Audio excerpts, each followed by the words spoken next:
하나님 아버지, 오늘 이 시간에도 주의 말씀을 사모합니다. 친히 저희들에게 말씀하여 주시고 행복한 종말론, 밝은 종말론으로 우리의 삶을 다시 한번 세우는 복된 시간 되게 하여 주시옵소서. 예수님의 이름으로 기도합니다. 아멘. 네, 거기 6장 올라와 있네요. 자, 우리 지금 어제 1장부터 5장까지 제가 말씀을 드렸고요. 오늘은 6장부터 한 9장까지 진도가 나가야 될 것 같습니다. 자, 다시 한번 복습합니다. 저와 여러분은 예수 그리스도의 신부다 그랬습니다. 다시 한번 우리 복습합시다. 나는 신부입니다. 이게 분명하셔야 되겠죠? 예, 분명해야 돼요. 네. 물론 이제 신부라 그러니까 우리 남자 성도님들이 내가 신부인가 이렇게 생각할 수 있는데 영적인 의미예요. 영적인 의미. 그렇죠?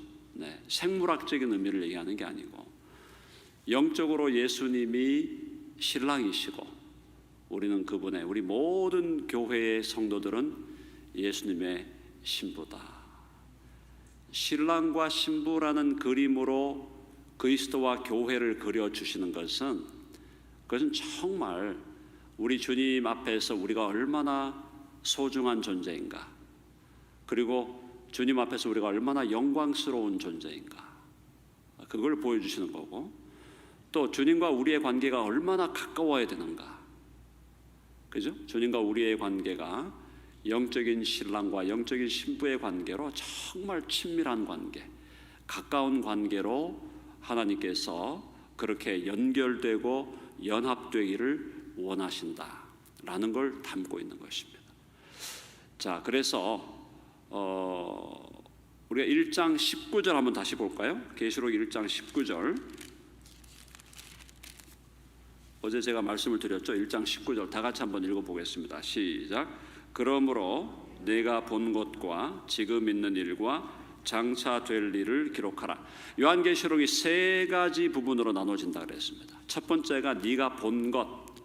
네가 본 것은 1장에 나오는 예수님의 모습, 부활하여 하나님 보좌 우편에 계시면서 영광 중에 계신 예수님의 모습이 1장이었고, 그 다음에 지금 있는 일이 뭐라 그랬죠? 지상에서 지금 있는 일은 교회, 7교회에 지금 2장과 3장에 나오는 7교회에서 진행되고 있는 일들, 그 다음에 4장과 5장은 천상에서 진행되고 있는 일이었는데, 천상에서 어떤 일이 벌어지고 있었습니까?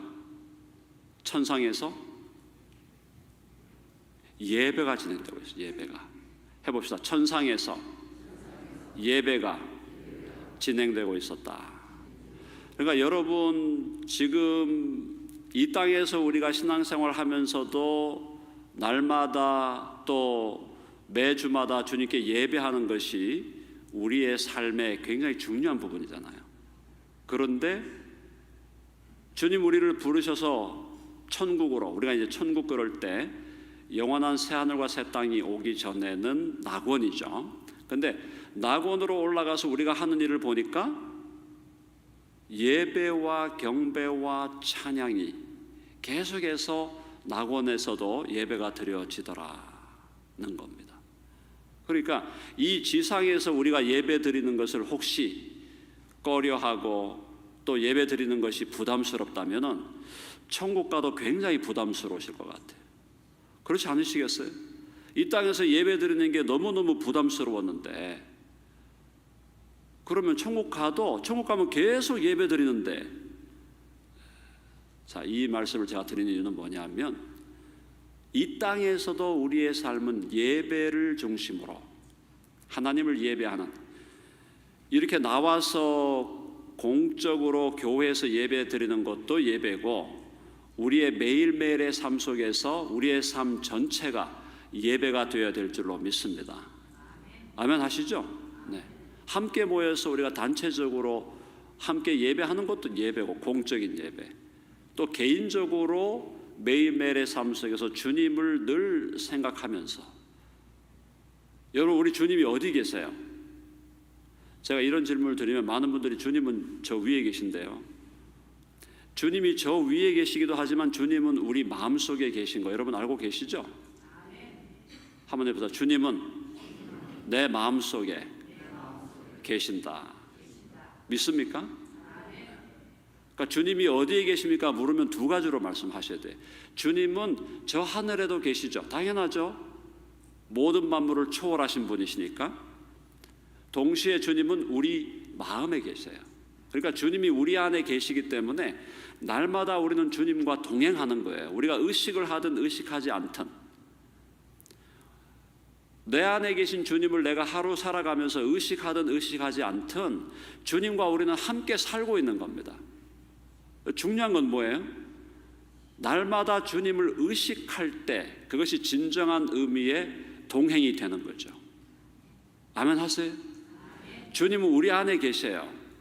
우리가 주님을 의식하든 의식하지 않든 주님을 생각하든 생각하지 않든 주님은 우리 안에 계시기 때문에 우리의 삶이 기본적으로 주님과 동행하는 거예요. 그런데 진정한 동행은 우리가 내 안에 계신 예수님을 인식하고 그분을 인정하고 그분 앞에서 살 때, 그분과 함께 살 때 그것이 동행하는 것이죠. 그것이 예배고. 자, 그래서 우리의 예배의 삶이 이 땅에서 지속되는 것과 주님 우리를 부르시고 우리가 낙원으로 들어갔을 때 주님과 만나서 드리는 그 예배는 연결되어 있다. 그래서 나의 예배에 대한 이 땅에서의 예배에 대한 나의 자세가 천국에서의 예배와 연결되어 있다는 것을 기억하시면 예배에 대해서 다시 한번 우리가 생각을 해야 된다라는 거죠. 자, 6장부터는 뭐냐면요, 장차 될 일이에요. 장차 될 일. 이제 6장부터는 예수님이 오시기 전에 대환란이 온다라는 거예요. 근데 이 대환란이라는 말이 우리 예수님을 믿는 사람들에게는 환란이지만 예수님을 믿지 않는 사람들에게는 그것은 대재앙이에요. 대재앙. 한번 해보세요. 대환란은 대재앙이다. 그러니까 예수님이 오시기 전에 인류의 역사는 대재앙의 시기를 거쳐가야 되고 교회는 대환란의 시기를 거쳐갑니다. 자, 여기서 이제 중요한 신학적인 문제가 있어요. 그게 뭐냐면 여러분 휴거라는 말 들어보셨죠? 휴거라는 말 들어보신 분? 휴거라는 말을 들어보신 분들인데 휴거를 주장하는 분들은 뭐냐면 교회가 환란을 통과하는 게 아니라 환란이 시작되기 직전에 교회는 하늘로 들림을 받는다라고 주장하는 분들이 오랫동안 있었죠. 지금도 여러분들도 혹시 그렇게 믿고 있는 분들도 있을 거고 여러분 주위에 또 그렇게 믿는 분들이 많이 있을 것이고 또 그렇게 믿는 목사님들이 지금도 유튜브에서 또 주일날마다 교회에서 막 그렇게 주장하는 분들이 있는데 전부 간단하게 말해서 헛소리입니다. 헛소리. 교회는 환란을 통과합니다. 해봅시다. 교회는 환란을 통과한다. 자, 이 얘기를 들으니까 갑자기 불안해지죠. 분명히 밝고 행복한 종말론이라 그랬는데 교회가 환란을 통과한다 그러니까 급불안. 갑자기 불안해지는 거예요. 여기서 불안해지시면 안 된다 얘기예요. 자, 환란을 교회가 통과하는데 하나님께서 교회를 지키시겠습니까? 지키지 않으시겠습니까? 교회가 환란을 통과하더라도 하나님은 교회를 지키신다는 거예요. 교회가 예수님이 교회를 지키겠어요? 지키지 않으시겠어요? 예수님이 교회를 지켜주신다는 거예요. 왜? 예수님은 교회를 당신의 누구로 보니까? 당신의 신부로 보니까, 당신의 아내로 보기 때문에 교회가 대환란을 통과하는 중에 예수님은 교회를 보호해 주시겠다고 약속하신 거예요. 이것이 매우 매우 중요합니다. 자, 그래서 요한계시록을 이해하는 데 있어서 자, 지금 6장부터 19장이 재림장이니까 6장부터 18장까지가 대환란 기간이에요. 그만큼 이게 중요한 내용이에요. 6장부터 18장까지가 대환란인데 세상을 향하여서는 하나님이 대재앙을 지금 퍼붓는 거거든요. 세상을 향한 대재앙을 퍼붓고 교회는 적그리스도가 등장해서 교회를 핍박하는 대환란의 기간을 이제 거쳐가는데, 이것에 대한 그림을 우리에게 미리 보여주신 그림이 뭐냐면은 출애굽기다라는 거예요. 요한계시록과 출애굽기는 완전히 짝입니다. 짝. 자, 무슨 말인가? 출애굽기에서 어떤 일이 벌어졌습니까? 어떤 일이 벌어졌죠? 출애굽기에서 이스라엘 백성이 어느 땅에 있었어요? 애굽 땅에. 이스라엘 백성이 애굽 땅에 있는데 하나님은 이스라엘 백성을 애굽 땅에서 해방시키시기를 원하셨죠. 그래가지고 애굽 땅에다가 하나님이 몇 가지 재앙을 부으셨습니까? 10가지.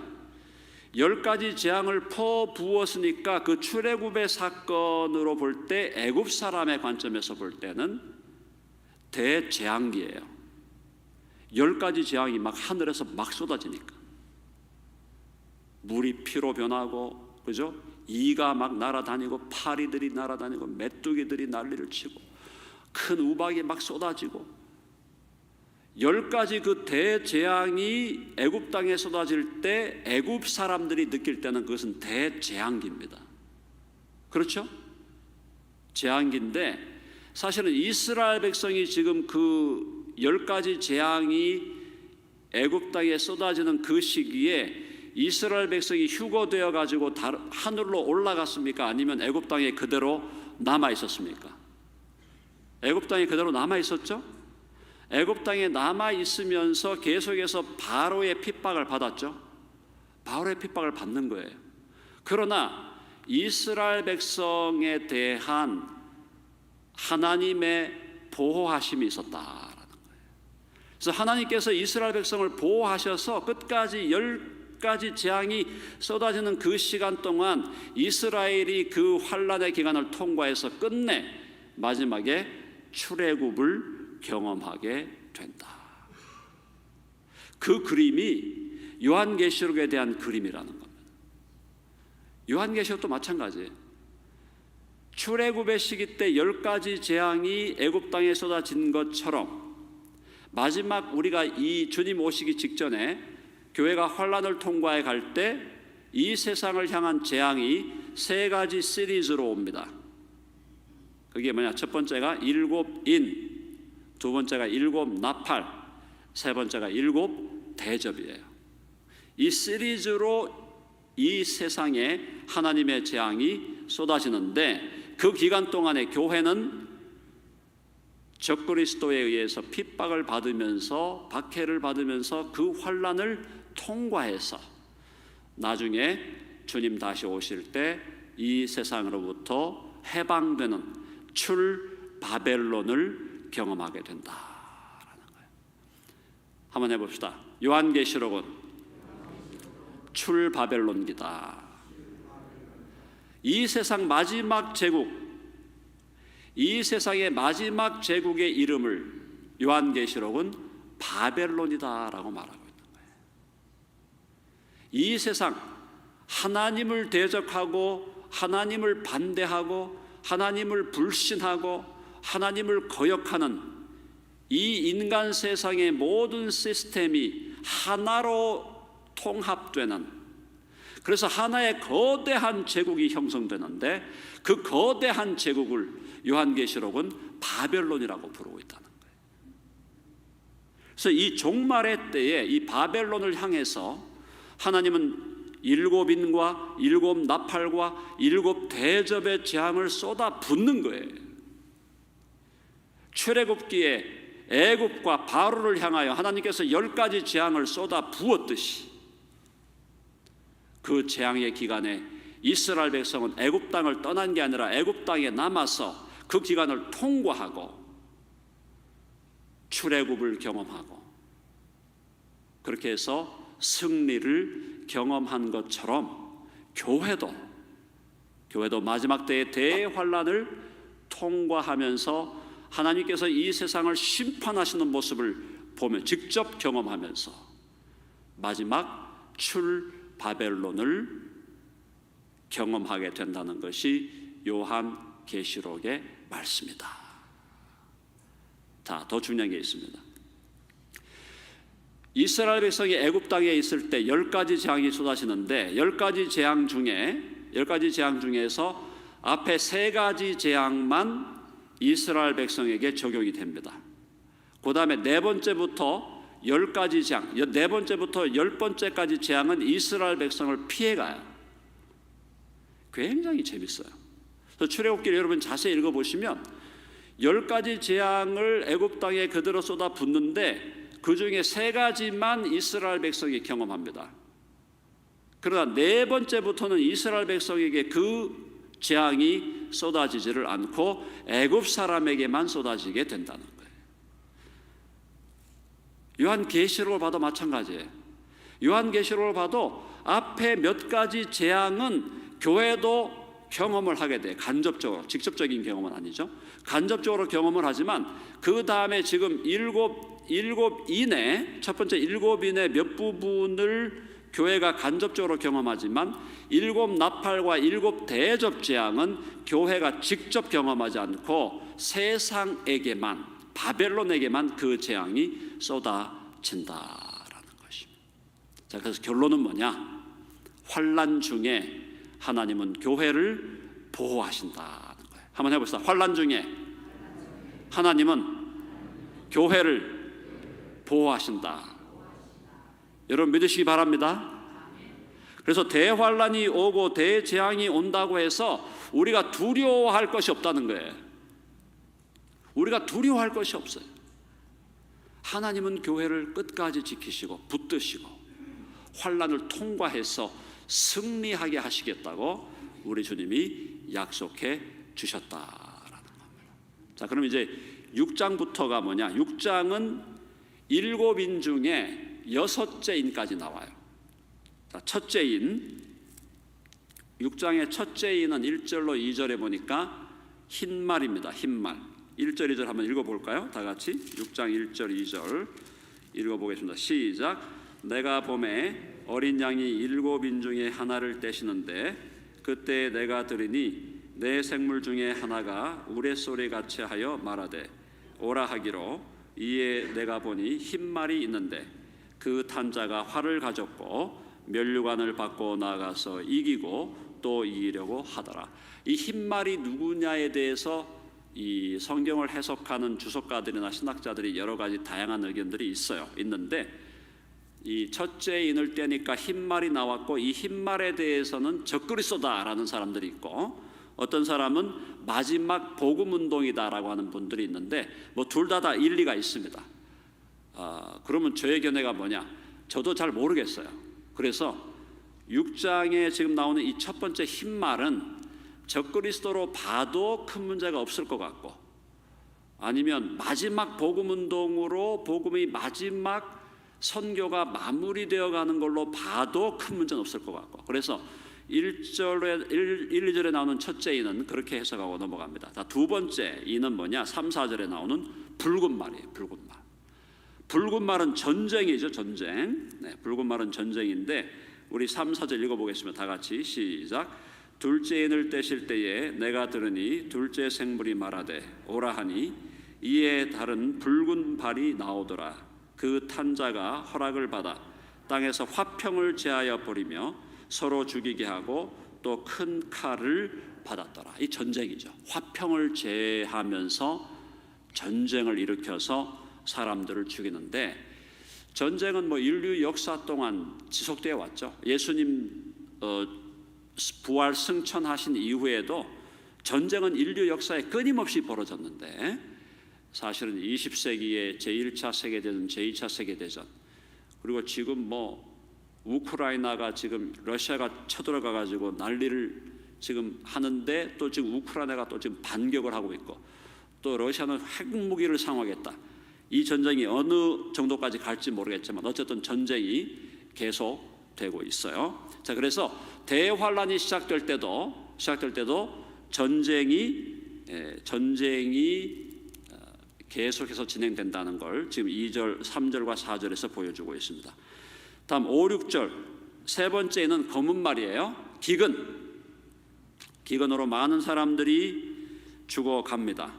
그 다음에 넷째인 7절과 8절에 청황색말은 사망과 죽음, 다양한 죽음의 원인들이 있겠죠. 특별히 우리 이번에 팬데믹 상황도 많은 사람들을 죽음으로 이끌었는데 바로 그런 여러 가지 이유로 인해서 죽음이 많은 사람들을 삼키게 됩니다. 다섯째 인을 떼니까 순교자들의 신원 요청이 있어요. 자, 순교자들이 하나님 보좌 앞에서 하나님 저희들의 원수를 갚아 주시옵소서. 언제까지 이 세상을 심판하지 아니하고 언제까지 우리들의 목숨을 빼앗아 갔던 우리들의 목을 쳤던 이 세상에 대한 하나님의 심판은 언제 이루어지는 것입니까? 심판하여 주소서. 순교자들이 하나님 앞에서 신원을 요청하는 그림이 다섯 번째 인을 뗄 때 나타납니다. 자, 그 다음에 여섯째 인은 12절 17절 최후 심판을 예고하는 환상인데요. 자, 12절 한번 읽어볼까요? 12절부터 한번 읽어보겠습니다. 다 같이 시작. 내가 보니 여섯째 인을 떼실 때에 큰 지진이 나며 해가 검은 털로 짠 상복같이 검어지고 달은 온통 피같이 되며 하늘의 별들이 무화과 나무가 대풍에 흔들려 설익은 열매가 떨어지는 것 같이 땅에 떨어지며 하늘은 두루마리가 말리는 것 같이 떠나가고 각 산과 섬이 제자리에서 옮겨지매 땅의 임금들과 왕족들과 장군들과 부자들과 강한 자들과 모든 종과 자유인이 굴과 산들의 바위 틈에 숨어 산들과 바위에게 말하되 우리 위에 떨어져 보좌에 앉으신 이의 얼굴에서와 그 어린 양의 진노에서 우리를 가리라. 그들의 진노의 큰 날이 이르렀으니 누가 능히 서리요 하더라. 여섯째 인을 떼니까 세상을 향한 하나님의 진노가 이제 쏟아지게 되는 겁니다. 이게 7인 중에서 하나님이 이 세상에 재앙을 퍼붓는 7인 중에서 6번째까지 재앙이 이제 쏟아지게 된 거예요. 자, 7장으로 넘어가겠습니다. 7장에 가면은 뭐냐면은 두 증인을 인치신다는 내용이에요. 7장은 지금 7째 인을 떼기 전에 막간에 나오는 내용이죠. 자, 막간에. 그래서 8장으로 넘어가면은 7째 인을 떼고 7째 인이 떼어진다면은 7나팔이 부르게 됩니다. 그래서 7인이 끝나고 두 번째 재앙이 7나팔이 진행되는데 그 사이에 지금 7장의 사건이 벌어지는데요. 이 7장에서 중요한 건 뭐냐면은 14만 4천을 인치는 내용이에요. 자, 7장 2절과 4절 다 같이 읽어보겠습니다. 2절 4절 다 같이 시작. 또 봄에 다른 천사가 살아계신 하나님의 인을 가지고 해돋는 데로부터 올라와서 땅과 바다를 해롭게 할 권세를 받은 네 천사를 향하여 큰 소리로 외쳐 이르되 우리가 우리 하나님의 종들의 이마에 인치기까지 땅이나 바다나 나무들을 해하지 말라 하더라. 내가 인침을 받은 자의 수를 들으니 이스라엘 자손의 각 지파 중에서 인침을 받은 자들이 14만 4천이다. 이 14만 4천이 누구냐라는 데서 많은 학설들이 있었고 이단들의 대부분이 이 14만 4천을 뭐로 해석한 거예요? 우리만 구원받는다.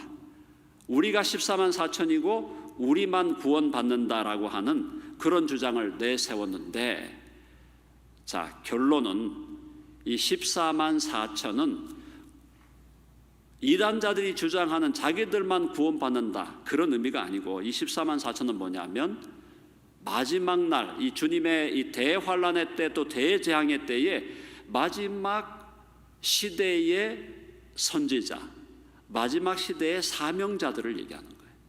그러니까 이 사람들만 구원받는 게 아니고 구원받을 사람들이 무수히 많은데 그 중에서 일부를 14만 4천이 문자적으로 14만 4천일지 아니면은 그냥 우리가 알 수 없는 많은 수의 사람일지 정확한 해석은 그때 가보면 아는 거고, 중요한 것은 수많은 사람들이 구원을 받지만 그 중에 일부를 하나님이 택하셔서 마지막 시대의 사명자, 마지막 시대에 예수님의 재림의 복음을 들고 나아갈 자, 그리고 마지막 시대에 적그리스도와 대항하여 싸울 자들, 하나님의 사명자들을 인치는 것이다 라고 여러분이 이해하시면 되겠습니다. 자, 이것을 이단자들은 14만 4천만 구원받는다, 그런 주장으로 많은 사람들을 미혹하게 하고, 특별히 신천지 같은 단체들 14만 4천만 구원받는다 그래서 14만 4천을 만드는데 혈안이 되어 있다가 지금 그들이 14만 4천이 넘어가가지고 20만 넘어갔거든요. 그 다음부터 그 얘기가 쑥 들어갔어요. 14만 4천만 구원받는다는 얘기하다가 자, 전부 거짓말만 하는 거죠. 자, 중요한 것은 뭐냐? 여기서 말하는 14만 4천은 하나님께서 특별하게 세우시는 마지막 시대의 사명자다 이해하시면 되겠습니다. 자, 거기서 이제 중요한 게 뭐냐면 5절에 보시면요, 7장 5절 다 같이 시작. 유다 지파 중에 인침을 받은 자가 1만 2천이요 루벤 지파 중에 1만 2천이요 갓 지파 중에 1만 2천. 자, 구약에서 12지파를 헤아릴 때는 반드시 누가 맨 앞에 나와야 돼요? 루벤이 나와야 돼요. 루벤이 장자예요. 맞죠? 루벤이 먼저 나와야 되는데 여기 지금 계시록에서 12지파를 헤아리는 방식이 완전히 바뀌었어요. 누가 먼저 나왔습니까? 유다가 나왔어요. 왜 유다가 먼저 나왔을까요? 자, 왜 유다가 먼저 나왔냐? 유다가 누구 지파죠? 유다가 무슨 지파예요? 유다가 왕족의 지파죠. 다윗 왕이 누구 지파였어요? 어디 지파에서 나왔어요? 다윗 왕이 유다 지파에서 나왔어요. 예수님은 유다 지파에서 나왔어요. 왕족의 지파예요. 왕족의 지파라는 얘기는 뭐냐면 루벤이 이제 장자가 아니라는 거예요. 이제 예수님이 오신 다음에는 유다 지파가 장자가 되었다. 유다 지파가 장자가 되었다는 것은 이제 왕을 내는 지파가 이거다 이 말이에요. 그리고 왕을 내는 지파가 다윗 왕을 냈던 지파가 유다 지파고, 예수님 만왕의 왕이요 만주의 주이신 그 예수님을 낸 지파가 유다 지파인데, 저와 여러분이 예수 그리스도를 믿을 때에 우리가 뭐가 된다고요? 왕이 되는 거예요. 그러니까 영적으로 보면 우리는 어디 지파예요? 유다 지파예요. 자, 이제 여러분들이 지금 제 이야기를 조금 잘 이해가 되시는 것 같은데, 자, 그러므로 지금 신약에서 이스라엘 백성을 계수하는 방법, 요한계시록에서 이스라엘을 계수하는 방법, 지파를 구약의 방법과 완전하게 달라졌다는 걸 이해하셔야 돼요. 그러니까 결국 제가 여러분들에게 말씀드리고 싶은 게 뭐냐면, 여기 나오는 이스라엘의 12지파는 구약의 생물학적인 유대인을 얘기하는 게 아니다 이 말이에요. 영적인 유대인을 얘기하는 거예요. 결국 교회를 얘기하는 거예요. 교회 중에 각 지파에 12,000명씩을 택했다. 그것이 문자적인 숫자인지 그것이 나중에 불특정한 숫자인지는 그때는 가보면 압니다. 이걸 신학적으로 요한계시록 해석할 때 여러분 큰 틀을 따라서 어제 말씀드렸죠. 큰 틀을 보는 게 중요하지, 디테일에 들어가서는 해석자들마다 다양할 수밖에 없어요. 왜냐하면 이게 미래의 일이거든요. 미래의 일이기 때문에 그때 가보면 알아요. 잘 모르는 것 같다가 이것이 절대적으로 옳다 이렇게 자꾸 주장할 필요가 없어요. 저도 요한계시록을 수십 년간 연구했지만 디테일에 가서 어떤 주장을 제가 절대화하려고 하지 않습니다. 왜냐하면 그때 가보면 아는데 뭘 지금부터 미리. 자, 큰 건, 중요한 건 뭐냐면 계시록이 우리들에게 말하고자 하는 것은 예수님 오시기 전에 교회가 환난을 통과할 거다. 통과하는데 내가 교회를 지킬 때니까 염려하지 마라, 이거예요. 아멘? 한번 해봅시다. 염려하지 말라. 그게 계시록이 하고 싶은 얘기예요. 그러니까 계시록이 하고 싶은 얘기가 그건데 뭐 와가지고 뭐 이거는 뭐고 저거는 뭐고 자꾸 디테일하게 하다 보면 뭔 얘기가 나오냐, 딴소리를 하게 되고 자기 주장을 자꾸 절대화시킨다, 이 말이에요. 그렇게 하지 말라는 겁니다. 여러분 아멘 하시죠? 네. 자, 그래서 어쨌든 중요한 것은 14만 4천이라는 것은 물리적이고 생물학적인 유대인을 얘기하는 게 아니에요. 지금 그렇게 하면 여기 루벤이 앞에 나와야 돼. 유다가 앞에 나왔어요. 유다는 다윗을 배출한 왕족 지파고 예수님을 배출한 왕족 지파고 예수 그리스도를 믿음으로 저와 여러분들도 왕으로 만들기 때문에 우리를, 그런 의미에서 여기서 말하는 이 지파를 헤아리는 방식은 영적인 유대인, 즉 교회를 의미한다. 교회 중에 일부를 택한 것이다라는 겁니다. 네, 디테일하게 다 들어갈 수 없고요. 자, 그 다음에 넘어가서 14만 4천을 마지막 시대의 사명자로 선택하시고 그 다음에 전체 교회를 보여주는데요. 9절이에요. 9절. 17장 9절로 10절 다 같이 읽어봅시다. 시작. 이 일 후에 내가 보니 각 나라와 족속과 백성과 방언에서 아무도 능히 셀 수 없는 큰 무리가 나와 흰 옷을 입고 손에 종려 가지를 들고 보좌 앞과 어린 양 앞에 서서 큰 소리로 외쳐 이르되 구원하심이 보좌에 앉으신 우리 하나님과 어린 양에게 있도다 하니, 이게 바로 교회의 전체 모습이에요. 9절에 뭐라고 되어 있어요?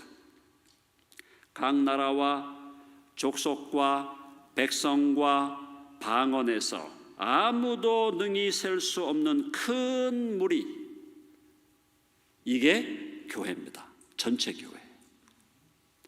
이 큰 무리가 나와 흰 옷을 입고 손에 종려 가지를 들고 보좌 앞과 어린 양 앞에 서서 찬양한다. 종려 가지라는 것은 뭐였어요? 종려 가지라는 것은 전쟁에서 승리한 왕이나 장군을 맞이할 때 들고 흔들었던 거예요. 예수님이 예루살렘 성으로 입성해 갈 때도 종려나무 가지를 들고 흔들었죠. 그거 왜요?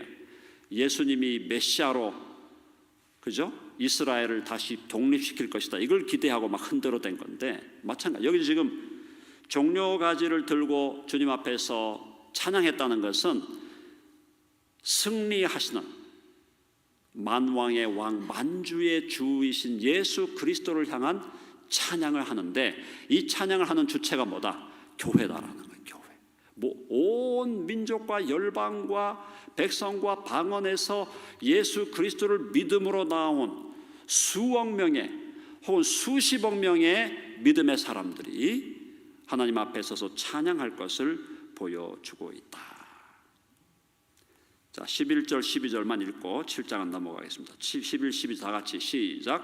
모든 천사가 보좌와 장로들과 내 생물의 주위에 서 있다가 보좌 앞에 엎드려 얼굴을 대고 하나님께 경배하여 이르되 아멘. 찬송과 영광과 지혜와 감사와 존귀와 권능과 힘이 우리 하나님께 세세토록 있을지어다. 아멘.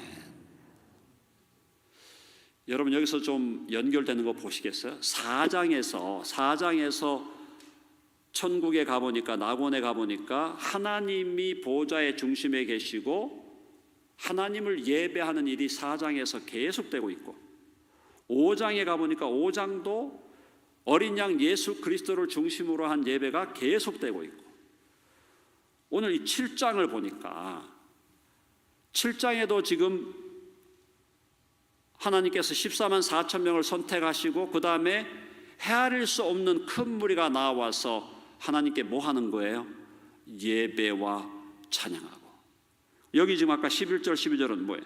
천사들, 모든 천사, 보호자와 장로들과 내 생물의 주위에 서 있다가 보호자 앞에 엎드려 얼굴을 대고 하나님께 경배하여 12절 아까 읽은 대로 아멘 찬송과 영광과 지혜와 감사와 존귀와 권능과 힘이 우리 하나님께 세세토록 있을지 계속 예배하는.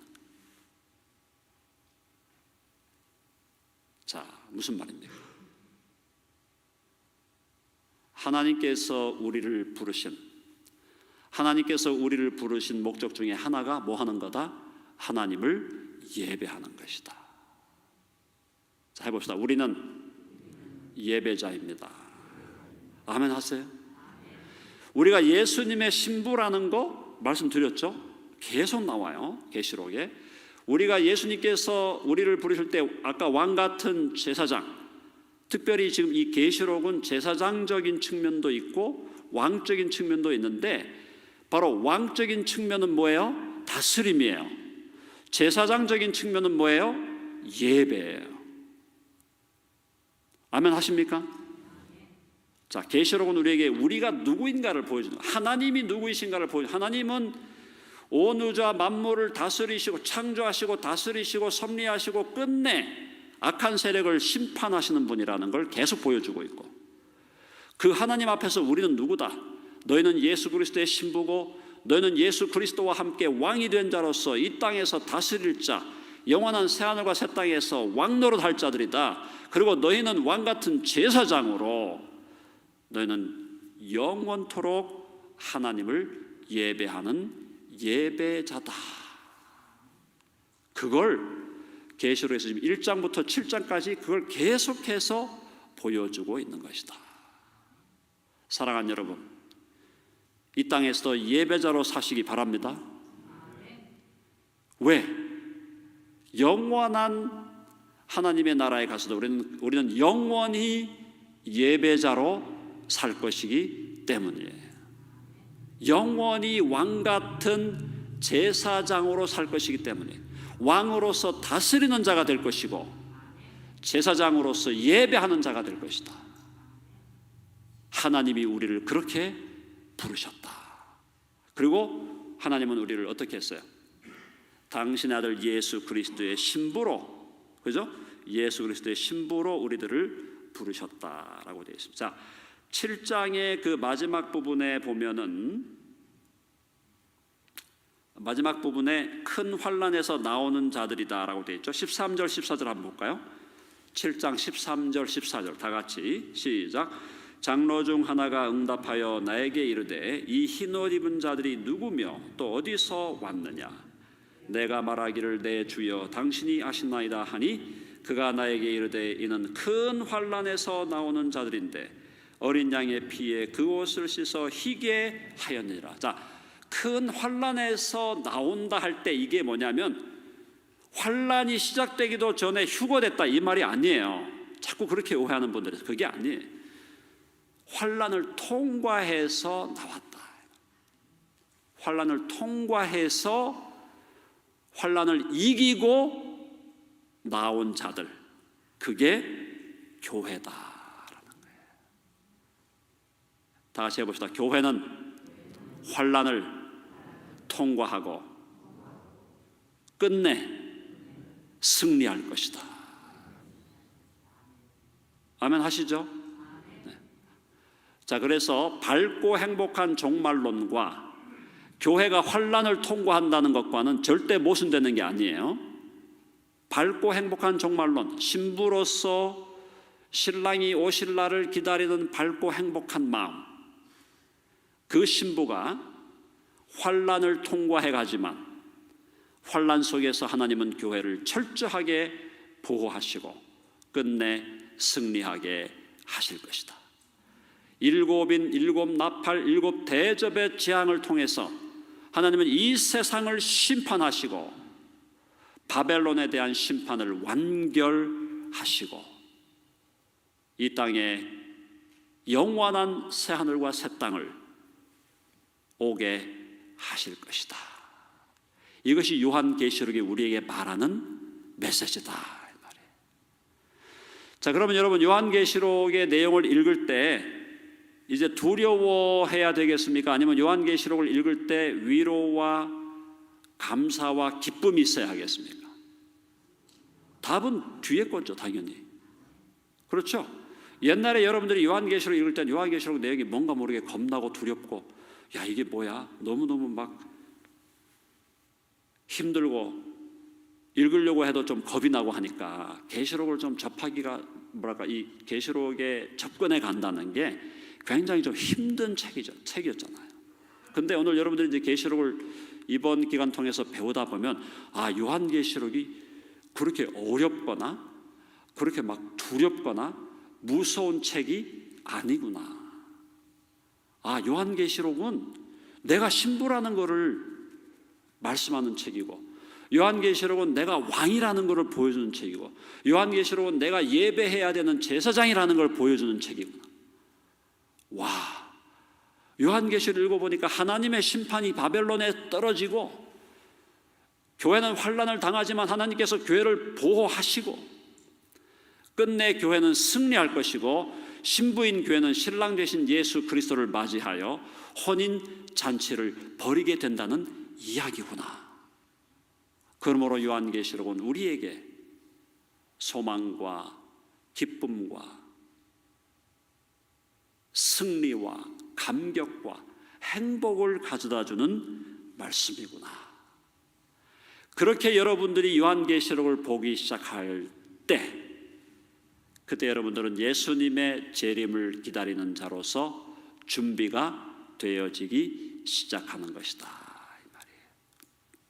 사랑하는 여러분, 주님의 재림은, 어제 저녁에 제가 말씀드린 주님의 재림은 무섭거나 두렵거나 겁나는 그런 소식이 아니에요. 주님이 재림하신다는 것은 우리 그리스도를 우리의 영적인 신랑으로 모시고는 우리들에게는 최고로 행복한 소식이에요. 아멘 하시죠? 이게 확실해져야 돼요. 이번 기간 동안 이걸 여러분들이 확실하게 하셔야 돼요. 예수님이 다시 오시고 재림하신다는 것은 정말 우리 모두에게는 가장 행복한, 가장 복된, 가장 즐거운, 최고의 기쁜 소식이다. 그걸 확실하게 하고, 교회가 환난을 통과하지만 교회는 끝내 승리할 것을 확신하게 되길 바랍니다. 8장 잠깐 정리하고 넘어갈게요. 8장에 보면은 8장의 환란의 중간기라고 제가 설명을 드렸는데, 대환란이 이제 시작되는 게 일곱 인의 역사였고요. 환란의 중간기가 이제 일곱 나팔인데, 일곱 나팔은 일곱째 인을 뗄 때 일곱 나팔이 부러지게 됩니다. 그러니까 인을 첫째, 둘째, 셋째, 넷째, 다섯, 여섯, 일곱째 인을 딱 떼니까 그 밑으로 일곱 나팔이 이제 부러지는 거예요. 그래서 일곱인, 일곱 나팔 1, 2, 3, 4, 5, 6, 7 일곱 나팔을 불 때 거기서 일곱 대접이 되는 거예요. 연속이죠, 그죠? 일곱인, 일곱 나팔, 일곱 대접. 이렇게 세 가지 시리즈로 재앙이 펼쳐집니다. 그래서 8장의 6절 한번 보겠습니다. 8장 6절, 일곱 나팔을 불기를 준비합니다. 8장 6절 다 같이 시작. 일곱 나팔을 가진 일곱 천사가 나팔 불기를 준비하더라. 나팔이라는 것은 우리 구약에서 특별히 나팔을 불었다라고 할 때 가장 그 대표적인 사건이 어떤 사건입니까? 나팔 불었다. 여러분 나팔 불었다 그럴 때 어떤 사건이 제일 먼저 생각나세요? 여리고성이죠. 그죠? 여호수아의 여리고성을 파멸시킬 때 그때 나팔을 불었잖아요. 그거와 같은 거예요. 지금 여기서 하나님이 일곱 나팔을 천사들에게 일곱 나팔을 불게 하는 것은 마지막 이 세상이 최악으로 치닫는 세상이, 바벨탑을, 과거에 바벨탑을 쌓았을 때 하나님께서 바벨탑을 허물어뜨리면서 그들의 언어를 혼란케 했던 그것과 마찬가지로 세상 사람들이 모여서 한 마음이 돼갖고 바벨탑을 막 올렸던 것처럼 주님 오시기 직전에 이 세상은 한 마음이 되고 하나가 되어서 하나님을 대적하는 대제국을 건설할 텐데 그 제국이 바벨론 제국. 그 바벨론 제국을 하나님이 심판하시기 위해서 첫 번째는 7인을 떼셨고 이제 두 번째는 7 나팔을 부심으로 바벨론에 대한 하나님의 재앙을 퍼붓는다. 하나님의 심판이 진행되어 간다. 그게 바로 8장에 나오는 8장과 9장에 나오는 7 나팔에 대한 내용입니다. 그래서 첫째 나팔을 보니까 7절, 첫째 나팔을 보니까 피 섞인 우박과 불이 내리게 되죠. 우박이 왔다. 이거 뭘 연상시킵니까? 출애굽기의 10가지 재앙 중에 하나가 우박이었어요. 근데 계시록에는 우박에다가 피가 섞여버려요. 피가 섞인 우박. 그러니까 훨씬 더 강력한 재앙이죠. 그 다음 둘째 나팔은 불 붙는 큰 산이 바다에 던져진다. 불 붙는 큰 산이 바다에 던져진다. 이게 뭘까? 이거에 대해서 학자들 간에 여러 가지 견해가 있지만 이것이 화산이라고도 하기도 하고 볼케이노 아니면 다른 얘기를 하는데 그때 가보면 압니다. 이게 뭐다 자세하게 자기가 찍어가지고 자기 주장을 절대화할 필요가 없어요. 자 10절로 11절에 보니까 셋째 나팔을 보니까 쓴물 재앙, 물이 쓴물이 돼요. 쓴물이. 넷째 나팔을 보니까 12절에 어두워집니다. 온 사방이 어두워져요. 어두워지는 것도 출애굽기의 10가지 재앙 중에 하나로 포함되어 있었어요. 그러니까 재밌는 거예요. 그러니까 출애굽기에서 애굽에다가 하나님이 10가지 재앙을 퍼부었던 것은 하나의 뭐랄까요? 예비적인 어떤 그림자적인 예표적인 그림이었고 이것이 마지막 바벨론에 대해서 하나님이 심판을 퍼붓는 것에서 반복이 되면서 10가지 재앙이 출애굽기에 반복이 되면서 이것이 강화되는 것을 보여주고 있어요. 그래서 넷째 나팔이 불 때 온 세상이 어두워집니다. 자 12절 읽어볼게요. 8장 12절 다 같이 시작. 넷째 천사가 나팔을 부니 해 3분의 1과 달 3분의 1과 별 3분의 1이 타격을 받아 그 3분의 1이 어두워지니 낮 3분의 1은 비춤이 없고 밤도 그러하더라. 이 3분의 1 햇빛이 3분의 1이 사라지고 달빛이 3분의 1이 사라지고 별빛이 3분의 1이 사라지고 어두움, 엄청난 어두움이 이 세상의 재앙으로 엄청난 어두움이 이제 다가오는데 바로 그것이 네 번째 천사가 네 번째 나팔을 불 때 이루어졌다라는 겁니다. 자, 다섯째 천사 9장으로 가겠습니다. 자, 9장에서 다섯째 천사와 여섯째 천사 나팔을 부는데요. 자, 다섯째 나팔의 다섯 번째, 여섯 번째, 일곱 번째가 남았어요. 그래서 다섯 번째 나팔을 첫째 화라고 부르고 다섯 번째 나팔, 여섯 번째 나팔을 둘째 화로 부르고 일곱째 나팔을 불 때 일곱 대접이 한꺼번에 쏟아지는데 이것을 셋째 화라고 부르고 있습니다. 왜? 특별히 강력한 재앙이에요. 일곱 나팔 중에 다섯째 나팔 강력한 재앙, 여섯째 나팔 강력한 재앙, 여섯째 나팔에서 일곱째 나팔을 불 때 일곱 대접이 쏟아지는데 일곱 대접은 최고로 강력한 재앙인데 일곱 대접은 뭐냐?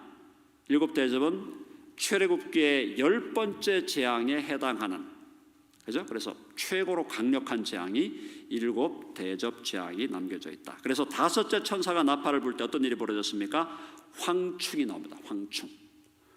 황충은 출애굽기에서 메뚜기를 연상시키는 재앙인데 이 황충은 단순한 메뚜기가 아니에요. 무시무시하게 생겼어요. 자, 한번 읽어보겠습니다. 9장 2절 다 같이 읽어봅니다. 시작. 그가 무저갱을 여니 그 구멍에서 큰 화덕의 연기 같은 연기가 올라오매 해와 공기가 그 구멍의 연기로 말미암아 어두워지며 3절 또 황충이 연기 가운데로부터 땅 위에 나오매 그들이 땅에 있는 전갈의 권세와 같은 권세를 받았더라. 전갈이라는 게 무서운 거 아니에요. 전갈은 사막에 있는 이 충인데 이 전갈 꼬리에 독이 있잖아요. 많이 죽이는 거죠. 자, 그다음에 4절 시작. 그들에게 이르시되 땅의 풀이나 푸른 것이나 각종 수목은 해하지 말고 오직 이마에 하나님의 인침을 받지 아니한 사람들만 해하라 하시더라. 그래서 땅의 풀이나 푸른 것이나 각종 수목을 해하는 것은 메뚜기들이 하는 일이고, 출애굽기 때 그런 일이 벌어졌고, 여기 이 황충은 메뚜기처럼 풀이나 먹는 존재가 아니라는 거예요. 사람을 죽이는 거예요. 자, 그래서 5절 시작. 그러나 그들을 죽이지는 못하게 하시고 5달 동안 괴롭게만 하게 하시는데 그 괴롭게 함은 전갈이 사람을 쏠 때의 괴롭게 함과 같더라. 5개월 동안을 괴롭힌다고 나옵니다. 6절 시작. 그날에는 사람들이 죽기를 구하여도 죽지 못하고 죽고 싶으나 죽음이 그들을 피하리로다. 죽을 수가 없어요. 너무너무 괴로운데. 7절 황충들의 모양 아주 이상하게 생겼습니다. 읽어봅시다. 시작. 황충들의 모양은 전쟁을 위하여 준비한 말들 같고 그 머리에 금 같은 관 비슷한 것을 썼으며 그 얼굴은 사람의 얼굴 같고, 8절 또 여자의 머리털 같은 머리털이 있고 그 이빨은 사자의 이빨 같으며, 9절 또 철 호심경 같은 호심경이 있고 그 날개들의 소리는 말들이 전쟁터로 달려 들어가는 소리 같으며. 이상하게 생겼죠. 황충이라 그랬는데 생긴 건 말처럼 생기기도 하고 사람처럼 생기기도 하고 머리카락이 있다 그러기도 하고 머리털 같은 머리털이 있고 이빨은 사자의 이빨이고, 이게 뭐예요 도대체? 자, 이거에 대해서 여러 가지 견해가 제출되었어요. 많은 학자들이 주장을 하는데 제가 볼 때는 아주 괴상하게 생긴 무슨 로봇 같은 느낌을 받습니다. 그러나 이게 뭐냐? 이거는 뭐 그때 가면 나오는 거예요. 제가 지금 뭐라고 한다고 한들 그게 아무런 의미가 없어요. 자, 그래서 이런 아주 괴상하게 생긴 이 황충이 등장해가지고 사람들을 괴롭게 하는데, 자 10절 시작. 또 전갈과 같은 꼬리와 쏘는 살이 있어 그 꼴에는 5달 동안 사람들을 해하는 권세가 있다. 5달 동안 사람을 해하는데 이거 전부 믿지 않는 사람들을 해하는 거예요. 믿지 않는 사람들을 해하는데 11절 시작. 그들에게 왕이 있으니 무저갱의 사자라. 히브리어로는 그 이름이 아바돈이요 헬라어로는 그 이름이 아볼로온이라. 아바돈이나 아볼로온 둘 다 의미가 뭐냐? 파괴자라는 뜻이에요. 파괴자. 이 황충들의 왕이 파괴자인데 이게 누구냐? 사탄이죠. 마귀죠. 자, 이놈들이 등장해가지고 사람들을 괴롭힙니다. 그래서 12절에 보니까 첫째 화는 지나갔으니, 첫째 화가 5째 나팔이라고 그랬어요. 지나갔으니 보라 아직도 이후에 화 둘이 이르리라. 6째 나팔과 7째 나팔이 온다. 자, 6째 나팔을 부니까 유브라데 전쟁이 벌어지는데 이것이 뭐냐? 지금 러시아가 우크라이나를 지금 침범한 게 3차 전쟁이 아니에요. 여기 나오는 유브라데 전쟁이 제3차 세계대전, 아니면 혹시 그 전에도 뭐 3차 세계대전이 벌어진다면 이 유브라데 전쟁은 인류의 사실은 아마겟돈 전쟁을 놔두고 최후의 전쟁이겠죠.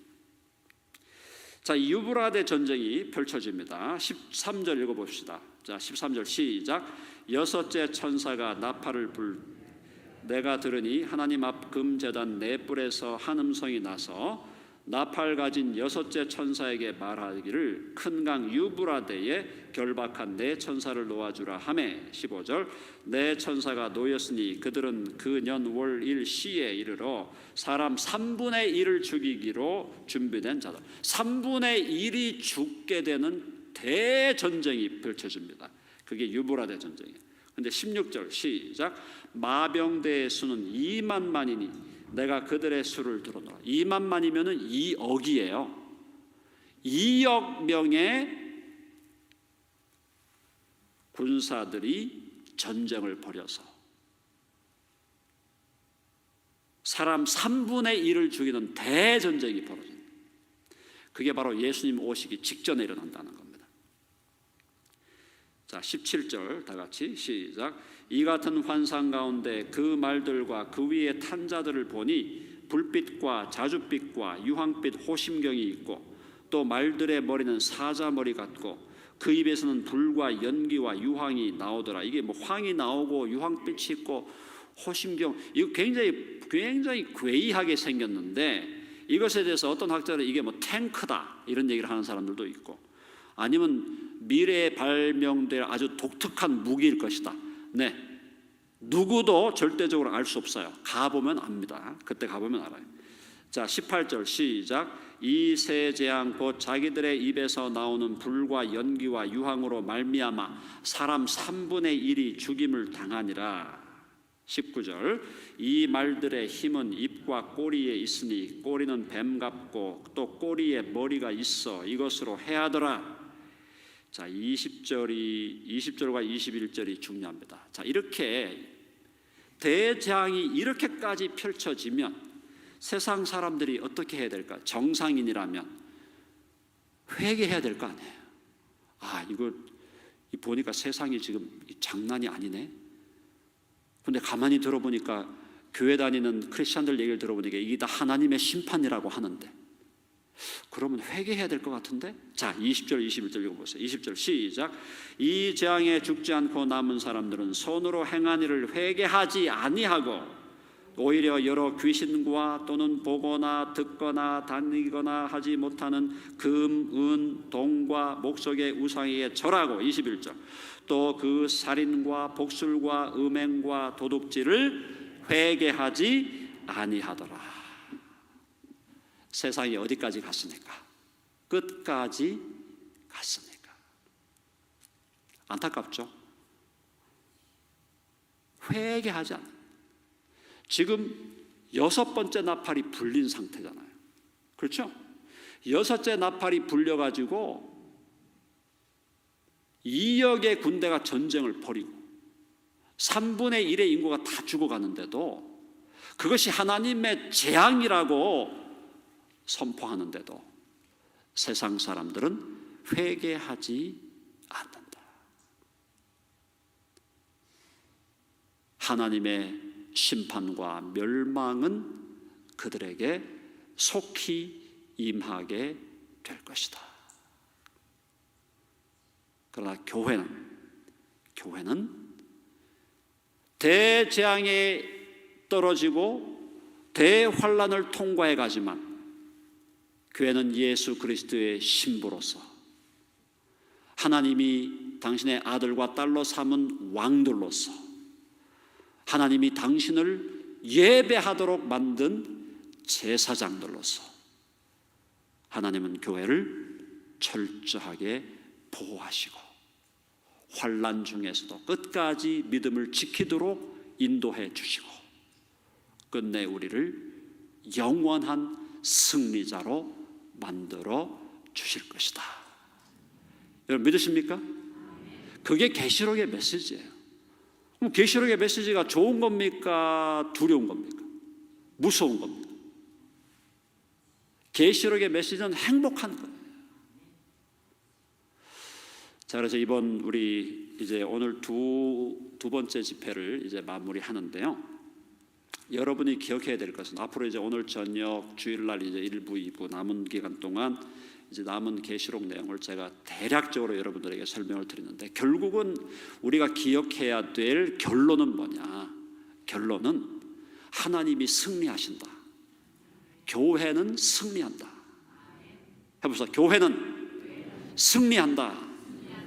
자, 그리고 하나님이 우리를 아까도 제가 계속 강조하지만 우리 교회를 하나님께서는 오늘 이 계시록에서 특별히 강조하는 건 세 가지죠. 지금까지 그죠? 아이덴티티, 정체성, 신부, 왕, 제사장. 제사장은 예배, 그죠? 왕은 다스리는 것. 신부는 신랑을 기다리고 신랑과 함께 동행하고 신랑과 함께 살고 그분의 사랑을 누리고 또 그분을 사랑하고 인티머시, 친밀한 관계를 누리는 우리의 신랑이 만왕의 왕이요 만주의 주이심으로 우리는 사실상 온 우주와 만물을 이미 소유하고 있는 자들이에요. 제가 지난번에 말씀드렸잖아요.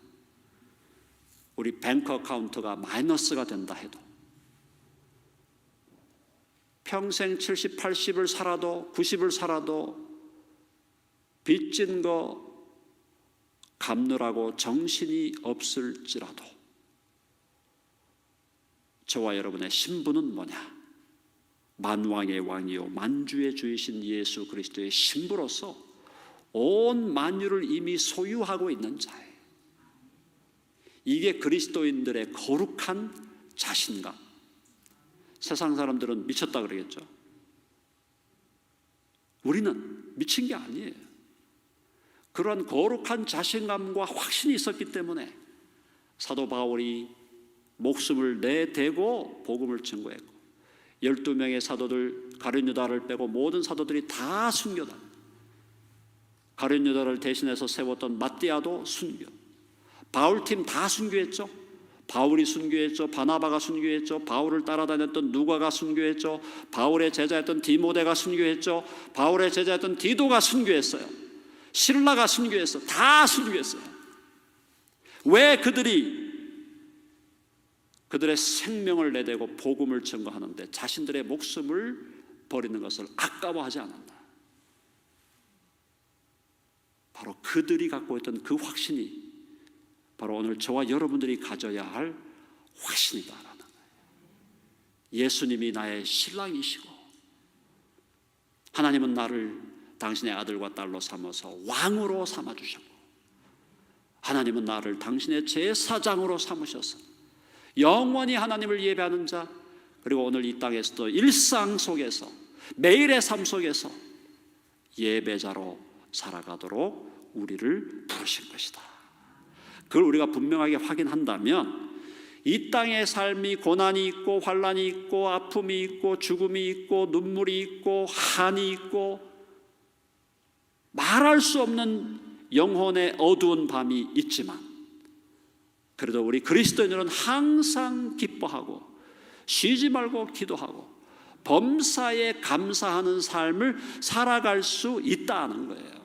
그게 무슨 허공에 대고 그냥 안 되는 일을 그냥 너희가 그렇게 살도록 열심히 살아라 그렇게 명령하시는 게 아니에요. 항상 기뻐하라 하신 하나님은 우리가 항상 기뻐할 수 있는 근거를 다 대시고 있다 이 말이에요. 그래서 예수 믿는 사람들의 삶 속에 환난과 고통과 어려움이 없을 수 없고 끊임없이 우리들에게 시련이 오지만 그럼에도 불구하고 그것에 의해서 우리가 삼킴을 당하는 게 아니라 우리는 그 속에서도 잔잔한 기쁨의 샘물을 우리의 심령 속에서 누리며 살아간다. 항상 기뻐할 수 있고 쉬지 말고 기도. 쉬지 말고 어떻게 기도할 수 있어요? 하나님이 저 위에 계실 뿐 아니라 우리 주님이 내 심령 안에 계시다는 걸 믿는다면 내 심령만 바라보면 내 안에 계신 주님 계속 바라보고 그분에게 기도하고 대화하고 사는 거죠. 범사에 감사. 범사에 왜 감사합니까? 어떠한 상황에서도 우리가 감사를 잃지 않을 수 있는 이유는 모든 일이 합력하여 선을 이루실 것을 우리가 확신하기 때문에 대환란을 통과할 때도 하나님은 교회를 끝까지 지키시고 끝내 교회를 승리하게 하실 것이고 영원한 승리가 당신에게 있다는 사실을 우리에게 그때는 가시적으로 분명하게 보여주실 것이다. 그래서 주님의 재림의 드라마라는 것은 엄청난 스펙터클이 있는 스펙터클한 정말 엄청난 드라마예요. 그래서 제가 말씀드려요. 저는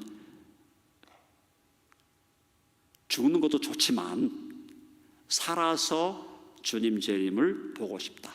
환난 통과가 힘들겠지만 그러나 하나님의 승리하는 그 하나님께서 승리하시는 그 모습을 내 눈으로 직접 목도할 수 있다면 얼마나 복된 인생이 될 것인가. 우리 주님 언제 오실는지 알 수 없지만 분명한 것은 주님 오실 날이 가까웠다. 어떻게 알 수 있냐?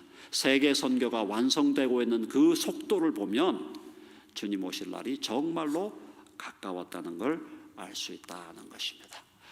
자, 오늘 9장까지 마무리했고요. 오늘 저녁에 10장부터 한 15장까지 나가도록 하는데, 어쨌든 오늘 말씀을 통해서 여러분 요한계시록이 역시 하나님은 진짜 멋진 분이시구나, 우리 신랑 되신 예수님은 정말 위대하신 분이구나, 끝까지 지키고 보호하시고 인도하시고 승리하실 것을 믿으면서 기쁨으로 주님을 기다리는 여러분 되시기를 간절히 바랍니다.